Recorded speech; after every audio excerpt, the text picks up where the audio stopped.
Hello students, তোমাদের সবাইকে 12 study চ্যানেলে স্বাগত জানাই। তো দেখো, আজকে ক্লাস 12 কেমিস্ট্রির আগের দিন কত নম্বর হয়েছিল না 27 নম্বর অঙ্ক পর্যন্ত হয়েছিল। ঠিক আছে, তো আজকে 28 নম্বর অঙ্ক থেকে শুরু হবে। ঠিক আছে, তো দেখো অঙ্কটা কি বলেছে পড়ো।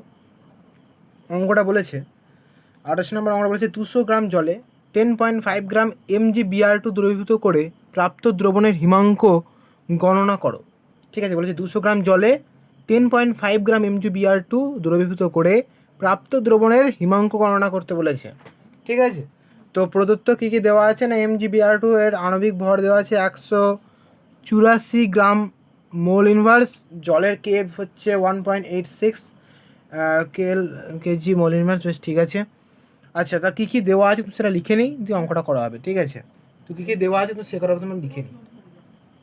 28 নাম্বার অঙ্ক কী দেওয়া আছে, 200 গ্রাম জল, তো আমরা W1টা হচ্ছে 200, W1 হচ্ছে 200।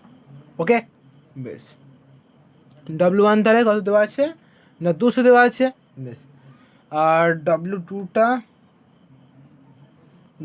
কত দেওয়া আছে না 10.5। ওকে, বেশ। তারপর বলছে আর কি দেওয়া আছে, যে আণবিক ভর দেওয়া আছে, মানে M2 দেওয়া আছে কত 184, আর KF দেওয়া আছে কত না 1.86। ঠিক আছে, বেশ। তো এইবার এখান থেকে কি বের করতে বলেছে না, প্রাপ্ত দ্রবণের হিমাঙ্ক গণনা করতে বলেছে। হিমাঙ্ক, আচ্ছা, দ্রবণের যে হিমাঙ্ক, তাই তো, সেটা গণনা করতে বলেছে। তো বেশ, চলো দ্রবণের হিমাঙ্ক তাহলে গণনা করো। তাহলে প্রথমে তাহলে আমাকে কী বের করতে হবে, তো এখানে তাহলে সূত্রটা মানে প্রথমে লিখে দিই। এখানে জানতে চাইছি কি না দ্রবণের হিমাঙ্ক, তাহলে এখানে লেখো নিচে, উপরে একটা লাইন হবে, কেন আমি বলেছি প্রাপ্ত দ্রবণের হিমাঙ্ক, তাই যেটা নির্ণয় করতে বলেছে। মানে হিমাঙ্ক তাহলে এটা TF ড্যাশ, তাই তো, TF ড্যাশ নির্ণয় করতে বলেছে, তাই তো। তো TF ড্যাশ তাহলে কী হবে না TF মাইনাস ΔTF, তাই তো। তো TF হচ্ছে মানে জলের হিমাঙ্ক, মানে 0 ডিগ্রি মানে সেলসিয়াসই তো আমরা বড় ফায়ার আমরা জানি। তো TF হচ্ছে 0 মাইনাস ΔTF, তো ΔTF জানি না, ΔTFটা বের করবো। ঠিক আছে, বসিয়ে দেবো, অঙ্ক হয়ে যাবে। তো বেশ, চলো ΔTFটা তাহলে বের করা হোক। ΔTF equal to I into KF। I হচ্ছে কিন্তু এখানে MgBr2 আয়ন সবার জন্য আই হচ্ছে I into KF, I into KF into W2 into 1000 by M2 into W1। তাহলে এখানে আই হচ্ছে কত MgBr2, বেশ তিনটে আছে, 3, আই হচ্ছে 3 ইন্টু KF হচ্ছে 1.86 ইন্টু W2 হচ্ছে 10.5 ইন্টু 1000 বাই M2 হচ্ছে কত 184 ইন্টু W1 হচ্ছে 200। এবার এটাকে ক্যালকুলেশন করো, তাহলে বেরিয়ে যাবে হচ্ছে 1.59। এবার এখানে 1.59 বসাও। এবার এটাকে তোমরা তাহলে ক্যালকুলেশনটা করো, দেখো ক্যালকুলেশনটা বেরিয়ে যাবে কত -1.59। ঠিক আছে, ডিগ্রি সেলসিয়াস। তাহলে এটাই তাহলে অ্যান্সার না, প্রাপ্ত দ্রবণের হিমাঙ্ক হলো -1.59 ডিগ্রি সেলসিয়াস। ঠিক আছে, বেশ। 29 নম্বর অঙ্ক, তাহলে বুঝতে পারলে অঙ্কটা তো কীভাবে হলো। অঙ্কটা খুবই সহজ অঙ্ক ছিল। ঠিক আছে, মানে প্রথমে এটা হিমাঙ্ক ব্যাপারটা বুঝে নাও কিন্তু। ঠিক আছে, 29 নম্বর অঙ্কটা। নেক্সট অঙ্কে যাচ্ছি, বলছে 1 কেজি জলে কি পরিমাণ KCl দ্রবীভূত করলে উৎপন্ন দ্রবণের হিমাঙ্ক 2কে হ্রাস পাবে। ঠিক আছে, উৎপন্ন দ্রবণের হিমাঙ্ক 2কে হ্রাস পাবে। জলের KF দিয়েছে 1.86 কেজি মোল ইনভার্স। ঠিক আছে, বেশ, চলো এটারও যা যা দেওয়া আছে তুমি লিখে নেবো। কী কী দেওয়া আছে, W1টা মানে দেওয়া আছে কত 1 কেজি, তাই তো, 1 কেজি জল, তো 1 কেজি, তো 1 কেজি মানে হচ্ছে 1000 গ্রাম। এইবার W2টা কত করা আছে, W2টা হচ্ছে এখানে 29 নম্বর W2 এখানে বলছি কত গ্রাম হ্রাস পাবে। আচ্ছা, তবে কী পরিমাণ কেসেল দ্রবীভূত করতে হবে, মানে W2টা জিজ্ঞেস করেছে। ঠিক আছে, এবার M2 হচ্ছে কত, M2 হচ্ছে এখানে KCl কত 7 KCl হচ্ছে 74.5। এইবার তারপর হচ্ছে কেএফটা দেওয়া আছে আর ডেল টিএফটা দেওয়া আছে, তাহলে এখানে লেখো না কেএফ কত দেওয়া আছে, লেখা আছে 1.86 আর এখানে ডেল টিএফটা দেওয়া আছে, দেখো দেখো ডেল টিএফটা কত দেওয়া আছে না 2K, এখানে হিমাঙ্ক হ্রাস হবে, অবনমন হবে 2K, ঠিক আছে এইটা বা 2 সেটা দিতে পারতে, যাই হোক 2, ঠিক আছে এটা হবে 2, এটা এটা তুমি 2 লিখতে পারো বা এটা শুধু 2K না, ওটা কেলভিন বলছে তাই, ঠিক আছে 2। এইবার সূত্র ফেলে দাও, অঙ্ক হয়ে যাবে। এখানে W2 বের করতে পারছি, আমরা সূত্র জানি, del TF equal to I into KF into W2 into 1000 by M2 into W1।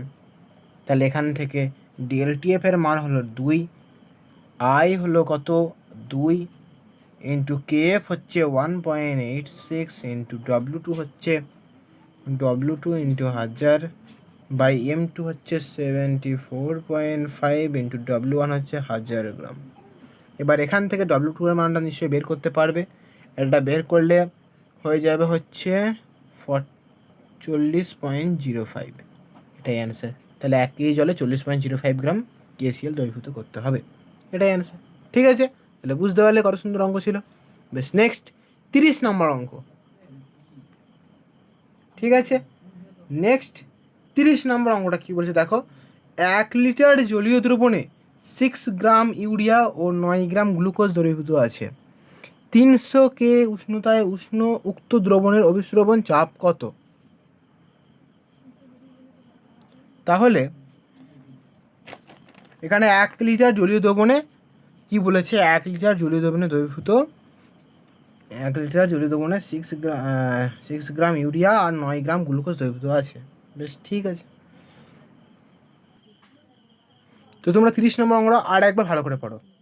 1 litre জলীয় দ্রবণে 6 গ্রাম ইউরিয়া আর 9 গ্রাম গ্লুকোজ দ্রবীভূত আছে, মানে 6 গ্রাম ইউরিয়া আর 9 গ্রাম গ্লুকোজ। বেশ, আর 300 K উষ্ণতায় তাহলে অভিস্রবণ চাপটা কত? বেশ, ধীরে ধীরে স্টেপে স্টেপে বুঝে, ঠিক আছে, এক একটা ধাপে ধাপে বুঝে। এখানে 1 লিটার জলীয় দ্রবণ, বেশ সেটা ঠিক আছে, পাশে থাক। আর 6 গ্রাম ইউরিয়া মানে 6 গ্রাম ইউরিয়া মানে হচ্ছে, এটা হচ্ছে 60 হয়, ইউরিয়ার ঘর 60 হয়, মানে ঘরটা এখানে ইউরিয়া হচ্ছে 60, ঠিক আছে। তাহলে 6 গ্রাম ইউরিয়া বলেছে, আর 9 গ্রাম গ্লুকোজটা হচ্ছে 180 হয়, তাহলে 9 গ্রাম বলেছে। মানে ব্যাপারটা আমি একবার লিখছি, 1 লিটার জলীয় দ্রবণে, আমরা লিখে দিচ্ছি না হলে, 1 লিটার জলীয় দ্রবণে 1 লিটার জলীয় দ্রবণে দ্রবীভূত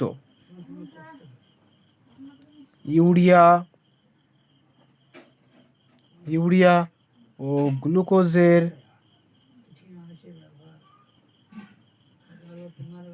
মোট মোল সংখ্যা বা মোলার গাড়ি যেটা বলবে মোট মোল সংখ্যা, মোলার গাড়িতে মোট মোল সংখ্যা, এটা হবে 6টা কী বলেছে না 6 গ্রাম ইউরিয়া, 6 বাই গ্রাম ইউরিয়া হচ্ছে কত বলেছি 60, ওর সঙ্গে যোগ হবে কি 9 গ্রাম গ্লুকোজ, 9 গ্রাম গ্লুকোজ হচ্ছে 180।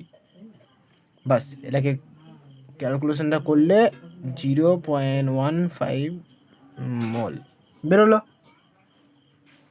বেশ, তাহলে 0.15 মোল বেরোলো। এবার দ্রবণের, এবার তুমি ভাববে এবার আমি এটা কেন বের করলাম, তাই তো। বেশ, আমাকে অঙ্কে কী বের করতে বলেছে এবার আমি বলি। অঙ্কতে বের করতে বলেছে আমাকে অভিস্রবণ চাপ কত। অভিস্রবণ চাপ মানে কী বের করতে বলছে, পাই নির্ণয় করতে বলছে। মানে ফর্মুলাটা হচ্ছে, এখানে আমাকে পাই নির্ণয় করতে বলছে, আর ফর্মুলা হলো পাই ইকুয়াল টু CRT, ঠিক আছে। পাই ইকুয়াল টু CRT হলো ফর্মুলা। এখানে পাই বের করতে বলছে, তা সি এর মান আমরা জানি না, সি মানে হচ্ছে মোলার গাড়িতে বা মোল যেটা ব্যাপার, তো মোলার গাড়িতে মানে এইটা যেটা বের করলাম এইটা, ওই জন্যই আমাকে বেরটা করতে হলো, ঠিক আছে। এটা সি বেরোলো, মানে সি এর জায়গায় 0.15 বসিয়ে দাও এবার, আর এর জায়গা আর কত হয় না 0.082 এটা হয়, আর টি কত হয়, টি লেখা আছে মানে 330 নম্বর 300 K তাই তো, 300, তো 300 বসে যাবে এখানে 300, এটাকে ক্যালকুলেশন করে দাও 3.69 ATM অ্যাটমসফিয়ার, ওকে হয়ে গেল অ্যান্সার। বুঝতে পারলে কত সহজ ছিল, একটু বোঝার ছিল ব্যাপারটা। ঠিক আছে, 31 নম্বর অঙ্ক পড়ো। বলেছে গ্লুকোজের প্রতি লিটার দ্রবণে কত গ্রাম গ্লুকোজ দ্রবীভূত থাকলে দ্রবণটি রক্তের সঙ্গে সম অভিসারক হবে। গ্লুকোজের প্রতি লিটার দ্রবণে কত গ্রাম গ্লুকোজ দ্রবীভূত থাকলে দ্রবণটি রক্তের সঙ্গে সম অভিসারক হবে। কী কী দেওয়া আছে? 37°C উষ্ণতায় রক্তের অভিসরণ চাপ 7.65 atm। বেশ, তো এবার তাহলে অঙ্কটা আমাকে করতে হবে।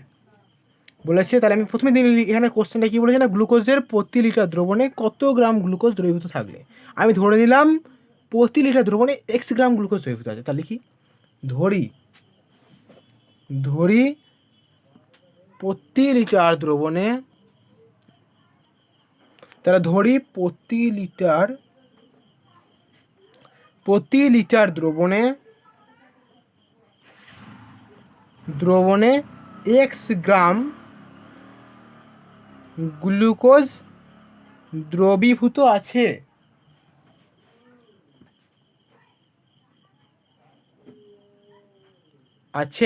ওকে, বেশ। সুতরাং দ্রবণের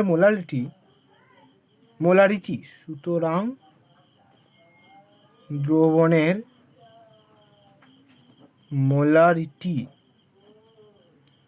ইকুয়াল টু x/180।